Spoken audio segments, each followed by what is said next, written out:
women love men by shielding them, because women can't handle pain. So when they love you, they try and shield you from pain.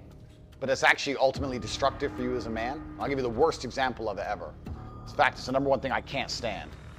It's been a long time since I've been in a street fight, because I'm quite a quiet guy. But if you ever see like a girlfriend involved in a street fight, what is she doing? She's in her man's way, holding his weapons, saying, don't, and he gets fucking sparked. Like, it's just the number one way to get your ass kicked is your girlfriend trying to save you. I don't want to call women incompetent. I don't want to be called a misogynist.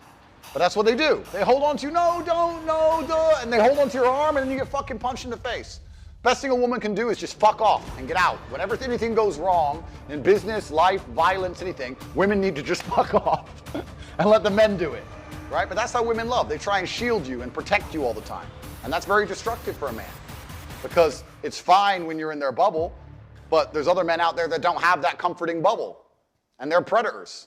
So you have to find a happy balance in your life all the time, because obviously we want a woman who loves us and cares for us and takes care of us, but we don't want to ever let it get to us where we get to the point where we're sitting around eating food that she's made, watching TV, because that's how they love. They detriment a lot of your masculine power, which is why we were saying yesterday, me and Tristan like to live together, we're gonna live together forever. Having a masculine network and having men who hold you accountable is super important. A woman will never hold you accountable.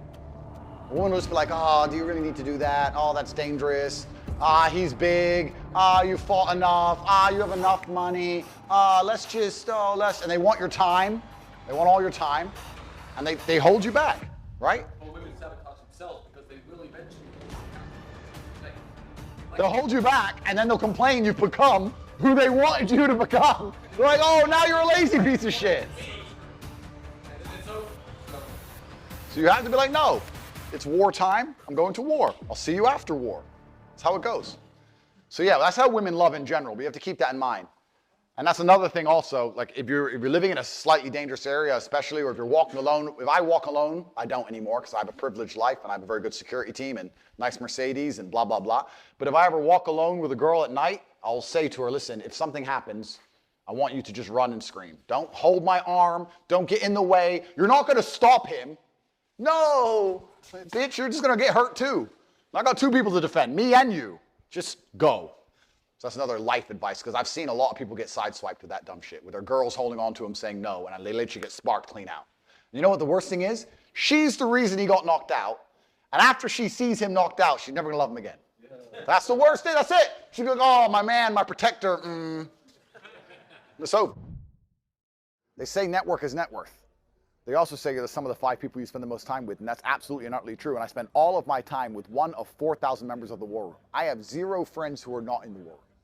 Anyone I knew before the War Room existed has now joined the War Room, and all of the new friends I've ever made in my life are War Room members. Because anybody who understands how this world is going, understands you need a strong network, understands brotherhood, understands hard work, understands discipline, understands competence, understands becoming a feared opponent in all realms of human endeavor, unmatched perspicacity, sheer indefatigability, making as much money as possible to give an impact on the world, moving the world with finance and currency while also being strong and hardworking. Do you understand how much value exists in simply having access to a network full of men that have honor?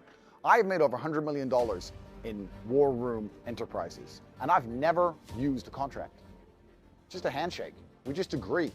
We write it out on WhatsApp. You get this much, I get that much. Boom, shake hands, done. I've never had anybody snake me. Isn't that incredible? People join my network from all around the world. Sometimes I haven't even met these people yet. But because there is honor instilled within the War Room, because it is about brotherhood, people feel too much shame to betray their brothers. Peer pressure is real. Negative peer pressure, so is positive peer pressure. And the War Room is a pressure cooker of positive peer pressure. If you're amongst us, you can't be the only man who did not train that day. You can't be the only man not trying to make money. You can't be the only man who isn't getting up and deciding that motivation isn't real, but discipline and dedication is, and he's going to do exactly what he's supposed to do regardless of how he feels. Every single time I meet War Room members, I'm reminded by how brilliant the network is. Of 30 guys who came over, when you join the War Room, you have a chance to meet me in person. Probably the only way you're ever going to meet me in person. You're never going to meet me unless you're a member of the War Room. I only meet War Room members because they have been vetted. I understand they are doing exactly what I believe a man should do and what they understand a man should do to become as competent as humanly possible, because I don't need loser friends. And 30 War Room members have come over. 15 I met before, 15 were brand new, and all of the brand new members who I've never yet before seen have far surpassed my expectations. Genuinely amazing, good people. Just good people. The war room is unlike any other organization on the planet.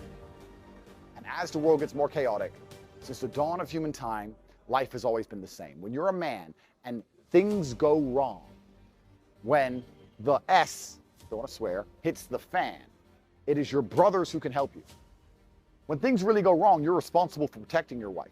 You're responsible for protecting your kids. They can't help you. You have a duty to them. Who has a duty to you? Only your brothers. Doesn't matter if we were living in the year 1500. Doesn't matter if we were living in the year 1000. Doesn't matter if it was in the year 500 and we were peasants. If a king, if a tyrannical overlord appeared and decided to murder the peasants, the only chance we would have is to band together as brothers and resist. Nothing has changed. It's only brothers that agree with you, understand your worldview, who have enough honor to die beside you, enough dignity to do the right thing, who you can call on when things go wrong. And if you're a man going through life without any kind of brotherhood, without any kind of fraternity, then you are certain to be destroyed.